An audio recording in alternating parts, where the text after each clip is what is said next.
Ok, pas tous, bien-aimés frères et sœurs. À l'ONU, hier, c'était chaud. Et le représentant spécial de Donald Trump, M. Boulos, a précisé les choses.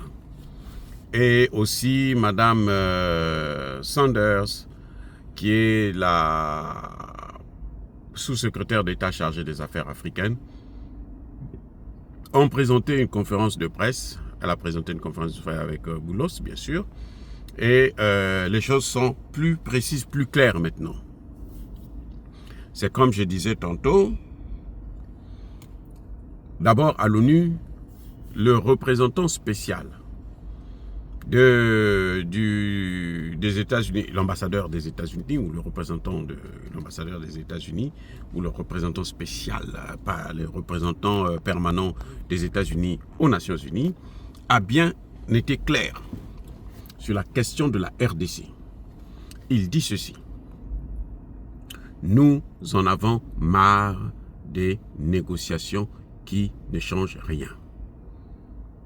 Nous sommes dépassés de cette affaire où on ne fait que changer de médiateur et qui utilise les mêmes méthodes et pour obtenir le même résultat. En quelque sorte, on est en train de gagner du temps pour les négociations qui ne marchent pas. Donc en fait, il est en train de rejeter la position de l'Union africaine. L'Union africaine vient de nommer un autre médiateur. Et il y a des mains, un loser, quelqu'un qui a déjà échoué partout, quelqu'un qui a échoué même dans son propre pays, quelqu'un qui est incompétent et criminogène. C'est lui qu'on prend pour assurer la médiation. Bon, il a échoué à la CEDEAO, il va aussi échouer là-bas. Donc, le représentant américain dit, mais au Conseil de sécurité, dit, mais celui-là, ça va nous apporter quoi? Mais rien, rien du tout. Ça ne peut rien nous apporter. Donc, nous ne sommes plus dans cette affaire-là. Il faut maintenant prendre des sanctions. Et c'est ce que je disais tantôt, que si le Conseil de sécurité veut régler cette problème, il faut prendre des sanctions contre Kagame. On ne peut pas vouloir parler de médiation et de cessez-le-feu, et puis il y a une partie qui respecte le cessez-le-feu, l'autre ne cesse d'envoyer ses soldats à l'abattoir en plus. Donc il faut que ça s'arrête. Le représentant spécial est clair. Il dit, mais en fait que changer, vous avez vu, Lorenzo a échoué, maintenant on amène celui-là, il va aussi échouer, et on va nous demander de continuer à attendre. Non, nous on ne veut pas de ça. Nous on ne veut plus de ça. Nous voulons quelque chose de sérieux, nous voulons des sanctions. Maintenant, Boulos et Sanders vont mettre les points sur les i. Le M23 doit rendre les armes. C'est clair, c'est net. Le Rwanda doit retirer ses troupes de la RDC. Ça ne se négocie pas. L'intégrité territoriale de la RDC ne se négocie pas. Les USA ont tous les outils pour trouver une solution à cette crise. Les USA, pas la communauté internationale, les USA, les États-Unis d'Amérique ont tous les outils pour gérer cette crise. Que veut-il dire par là? Que les États-Unis n'ont plus besoin d'attendre ni la communauté internationale, ni l'OTAN, ni les autres pays. Les États-Unis vont régler ça seuls. Ça veut dire quoi? Ça veut dire que les États-Unis ont leur plan.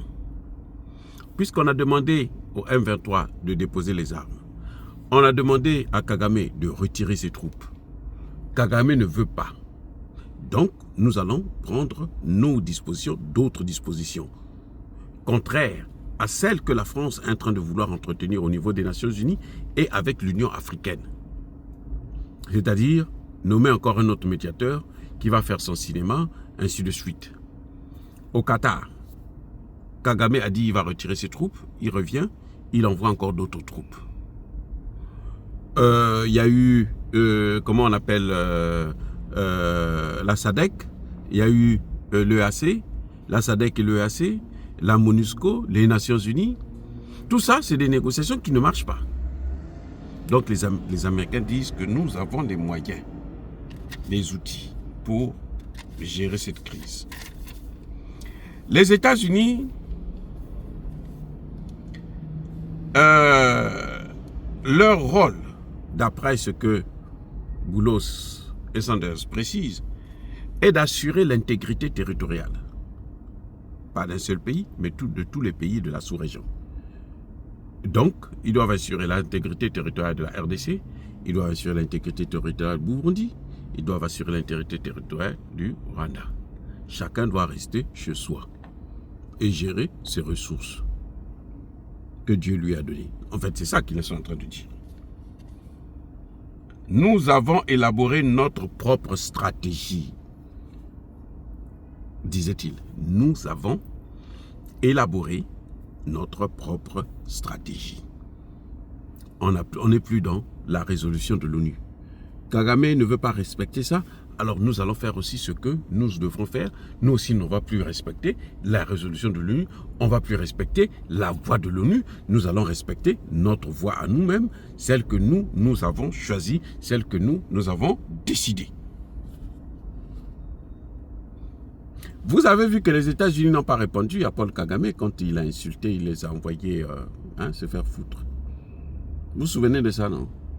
Il avait cité énormément 4 pays, les États-Unis, la Grande-Bretagne, le Canada et la Belgique. Aucun de ces pays n'a répondu. Pour dire à Kagame que non, mais nous ne sommes pas des voyous, nous ne sommes pas des trous de CUL, S, ou quoi, je ne sais pas. Nous ne sommes pas des CUL, voilà. Ils n'ont pas répondu à ça. Mais vous croyez que les Américains ne vont pas répondre? Non, mais la réponse des Américains, c'est ça que vous êtes en train de voir ici. C'est ça, la réponse des Américains au discours de Kagame du 7 avril dernier. Et quand Kagame insultait les États-Unis, Boulos était à Kigali.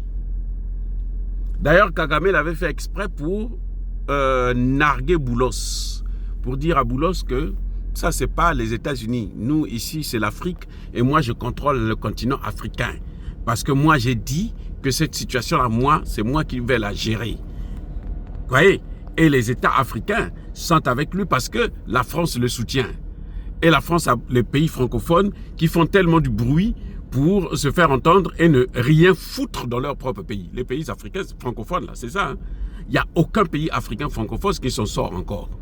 Jusque-là. Aucun. Même pas, aucun d'eux ne s'en sort.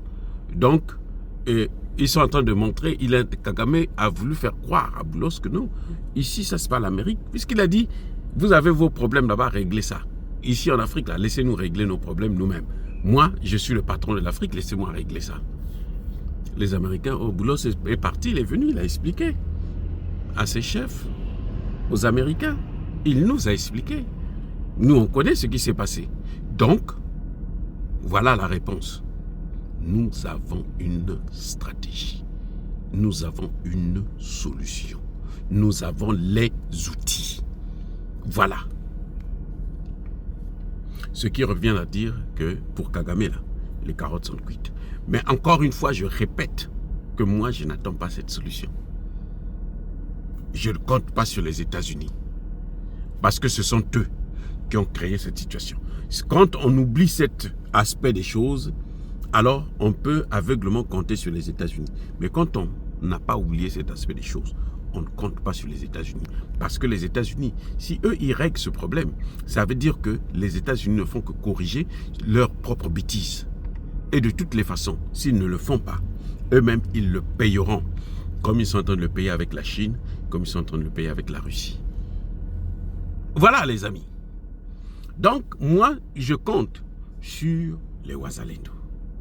Je compte en deuxième position sur le président Tshisekedi à condition qu'il réforme son armée et son administration. Voilà ceux qui m'inspirent confiance. Quand eux là, ils ont réussi, c'est bon, la situation est réglée et nous allons de l'avant. Donc, en quelque sorte, en un mot, les Américains sont prêts à intervenir en RDC, sont prêts à intervenir au Rwanda, sont prêts à intervenir pour neutraliser Kagame ou le faire partie du pouvoir comme il l'avait fait pour Mobutu. Soyez bénis, abondamment bénis par le Dieu des Kémites et par nos ancêtres angélisés, mais que tous ceux qui persécutent le continent africain le pillent et le déstabilisent, qu'ils soient noirs, blancs, chinois, arabes, juifs, indiens ou qui qu'ils soient punis, maudits, foudroyés, neutralisés, écrasés, effacés par le Dieu des Kémites et par nos ancêtres angélisés. Vive l'Afrique éternelle, je dis et j'assume.